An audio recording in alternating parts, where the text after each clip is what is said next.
سلام، وقت شما بخیر باشه. در خدمت یکی از برندگان جشنواره عیدانه کلینیک رادیولوژی دکتر کسایی هستیم. همونطور که در جریان هستین، این قرعه کشی آخر فروردین ماه انجام شد و قرار بود که برندگان ما بتونن به صورت رایگان از خدمات کلینیک استفاده کنن از محدوده 400 تومن تا 4 میلیون تومن.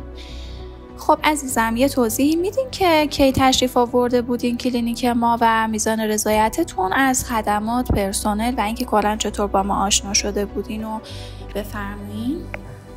سلام، وقت شما بخیر باشه.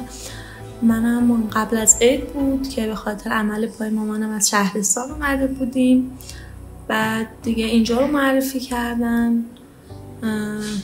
دیگه از همون موقع بود که با شما آشنا شدم. پرسنل که عالی بودن، مؤدب، با حوصله بودن و مادرتون چه کاری انجام دادن؟ حفظ مفصل انجام دادن. اومدن برای عکس رادیولوژی. خب خودتون الان که برنده شدین چه خدماتی میخواین انجام بدین؟ من سنه سینه و شکم و لگن.